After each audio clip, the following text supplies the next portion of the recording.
Hello everyone and welcome to Battle of the Beast, battle number 31 of the new generation, the 5th battle of round 2. So with this, I got two very special beasts. One's special, one's a beast of sorts. Anyway, so we got two beasts here. Both of them are aquatic. And they're actually back-to-back victors.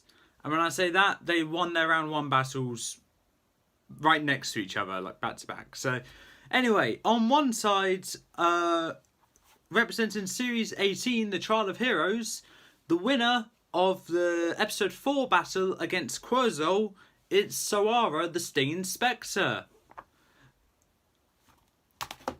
No background cheer for that one. There's no background cheer for any of them until we get to Wardock, because Lucas is the person editing these videos, so probably he's going to add a background cheer for that one.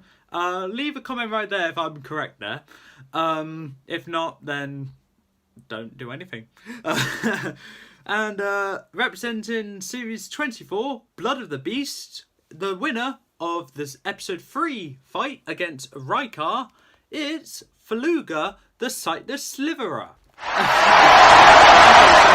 This fight is obviously going to take place in a water-based location, which is good for both of these beasts because in their round 1 battle, half of the arena was in water because their opponent were land-based. Quetzal debatably, it is Quetzal. Debatably, Quetzal can be partially aquatic.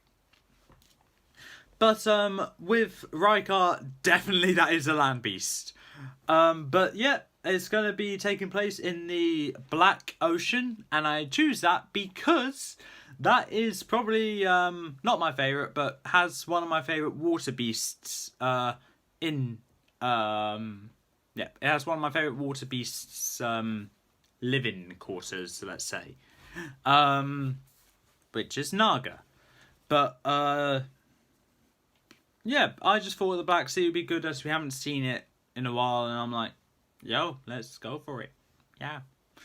Okay, also, to correct myself back in episode 3, I said Fluger can see Rykar a couple times, even though it blatantly says it in the title of the book.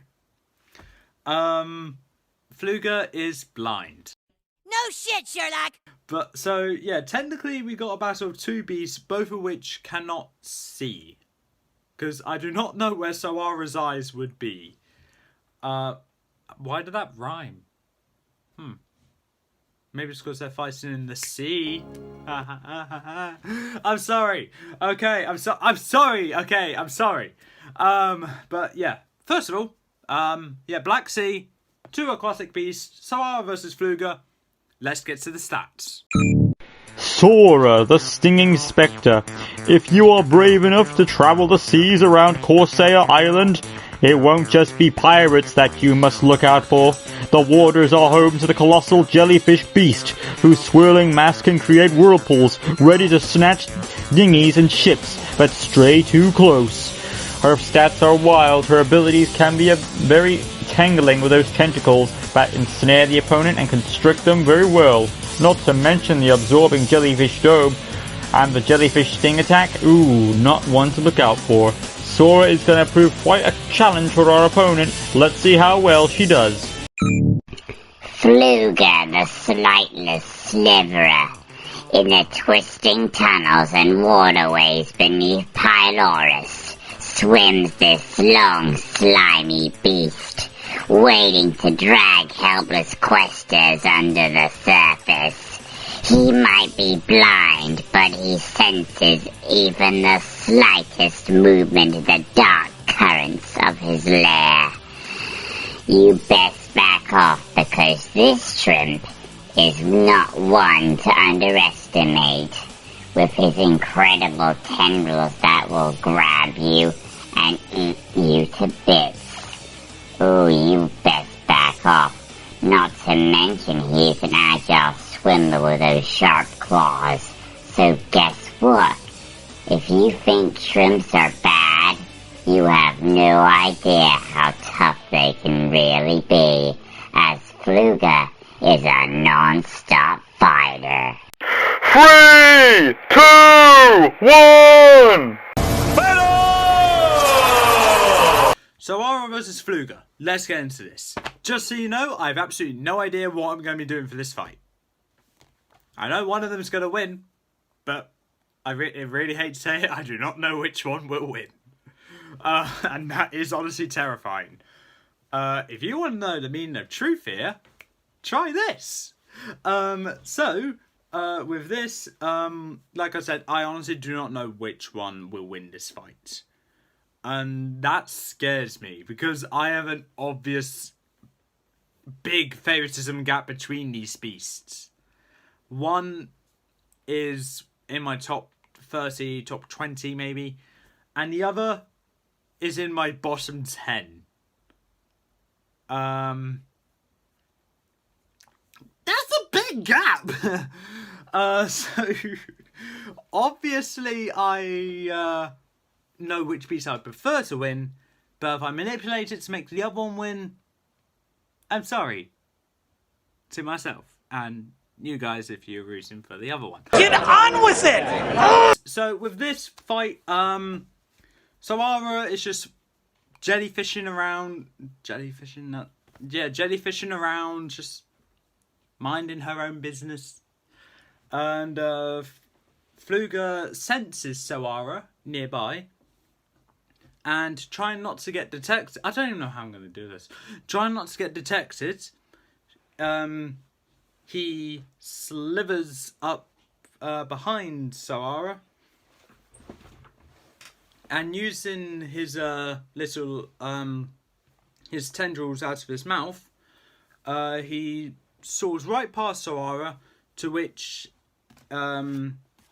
he opens up his tendrils and just wraps it around the dome of Soara's head, whilst also jabbing Soara with his appendages. Yeah. Trying to pop the bubble. Soara makes a sound of pain of sorts. Starts raising her tentacles to go over Fluger, wraps it around Fluger. I just realised what I'm doing. And tries to pull Fluger off. But it doesn't seem to be working. What Fluger only does is only bite down harder, but also feel the poison from Soara's tentacles just seeping into Fluger or infecting him to the point where he feels like he has to get away. So he lets Soara take control, so he gets loose. But just as Fluger did that, Soara realised, wait, she could absorb him. So what she does, she starts pushing him back down, and Fluger sees that and wriggles himself to just get out of the grip of Soara, and using his appendages, is able to cut some of the tentacles off as well.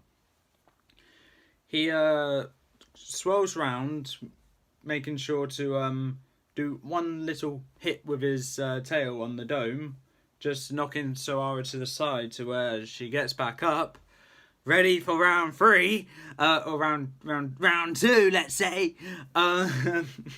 I honestly do not know what's wrong with me today. I'm really sorry for this battle. This is easily the worst of round 2. And Fluger goes back for round 2. Soara braces herself, raises up more tentacles, and starts waving them around as fast as she can. Fluger is able to sense the stream created by each of these tentacles, and is just sliding in between all of them, using his appendages and the mouths of his tendrils, just to slice or injure them. Each time he touches them, it is poisoning him more, which is causing the poison inside of him to take effect quicker. But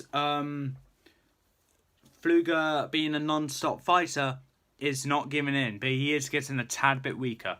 Soara is still trying to defend herself, and that's my leg. And because I was sat cross-legged for some reason. And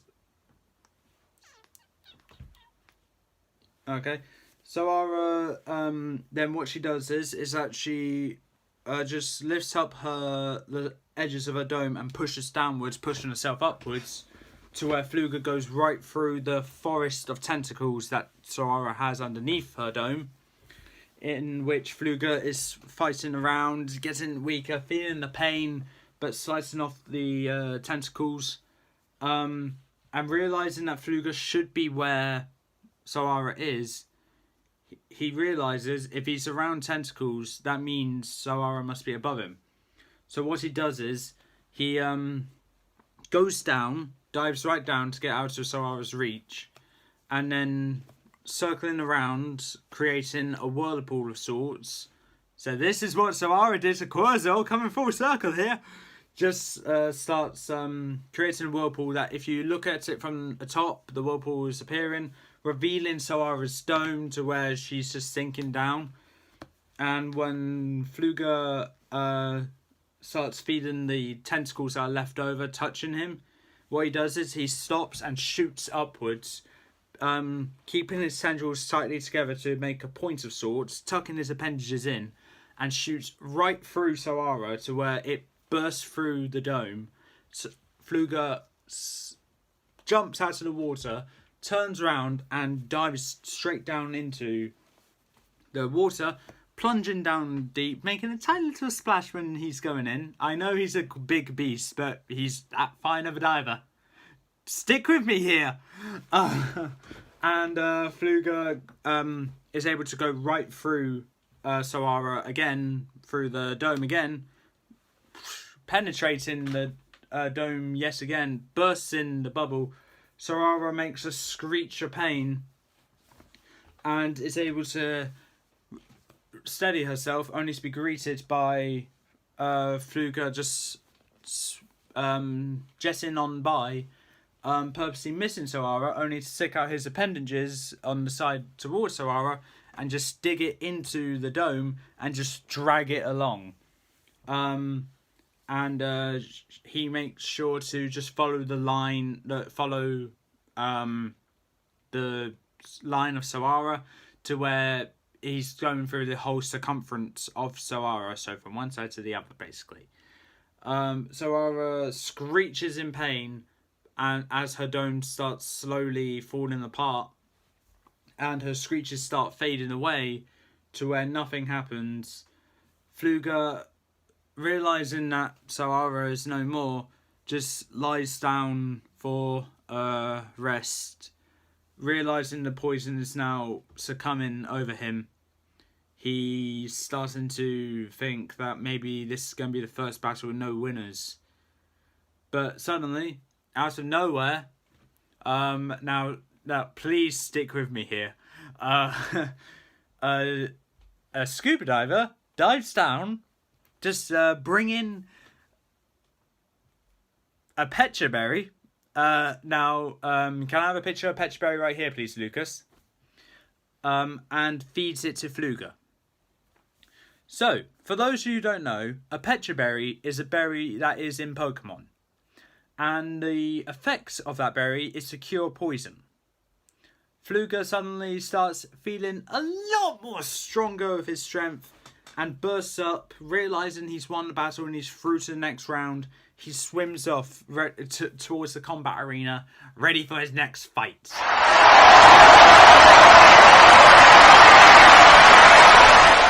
Okay, so to end this fight, Soara's lost, Fluger's won.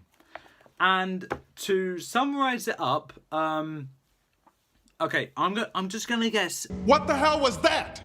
Simples. I don't know. I honestly do not know what that fight was. Soara versus Fluger.